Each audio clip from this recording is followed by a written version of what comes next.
नमस्कार दोस्तों, आज के इस वीडियो में अल्बर्ट आइंस्टीन के कुछ रोचक बातें जानेंगे। तो चलिए शुरू करते हैं। अल्बर्ट आइंस्टीन को मानव इतिहास का सबसे बुद्धिमान व्यक्ति कहा जाता था।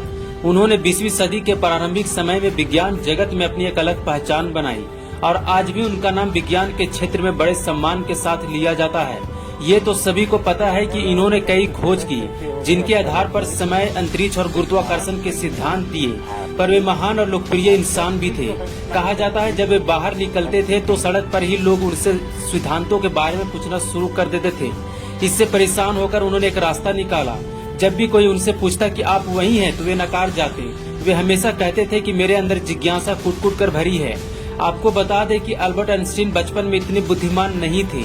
पढ़ाई में उनके कमजोर प्रदर्शन ने उन्हें मंदबुद्धि का टैग दे दिया गया। जब उनका जन्म हुआ था तो वे सामान्य बच्चे से काफी अलग थे। उनके सिर का आकार काफी बड़ा था जो उन्हें सारे बच्चों से अलग करता था। मात्र 4 वर्ष की उम्र में उन्होंने बोलना शुरू किया। न वो बच्चों के साथ खेलते थे और न ही उनके साथ रहते थे। अपनी अलग दुनिया में खोए रहते थे। इस दुनिया में विचार का एक ऐसा संगम था जिसमें पेड़ पौधे और ब्रह्मांड की बातें छिपी थी। मात्र 5 साल की उम्र से ही उनके अंदर विज्ञान के प्रति रुचि देखने लगी थी। उनके अंदर बहुत सारे प्रश्न चलते थे। उनके पिता ने उन्हें एक मैग्नेटिक कंपास ला कर दिया जिसकी सुई हमेशा उत्तर की ओर उठती थी। वे सोचते थे कि ऐसा आखिर होता क्यों है। सुनकर हैरानी हो गई कि अल्बर्ट आइंस्टीन ने अपने बोलने की समस्या के चलते स्कूल जाना बेहद बाद में शुरू किया और जब जाना शुरू किया तो स्कूल बिल्कुल जेल की तरह लगता था।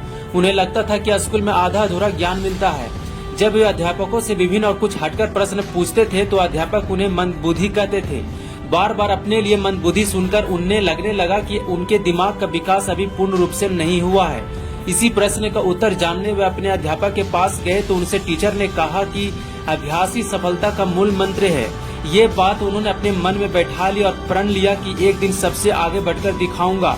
उनका मन पढ़ने में नहीं लगता था, फिर भी वे पूरे टाइम अपने हाथों में किताब लिए बैठे रहते थे। कुछ समय बाद इस चीज का सकारात्मक परिणाम सबको दिखाई देने लगा। इस विकास को देखकर उनके अध्यापक भी दंग रह गए। आगे चलकर उन्होंने गणित जैसे जटिल विषय को चुना। चूंकि उनकी आर्थिक स्थिति ठीक नहीं थी, इसीलिए उनकी पढ़ाई में काफी बाधा आई। अपने कठिन परिश्रम और मेहनत से अल्बर्ट ने गणित और भौतिक विज्ञान में महारत हासिल कर ली। शिक्षा को लेकर उनका विचार था कि शिक्षा वो है जो आपको तब भी याद रहे जब आप सब कुछ भूल जाओ। तो ऐसे अमेजिंग वीडियो के लिए हमारे चैनल को जरूर सब्सक्राइब करें।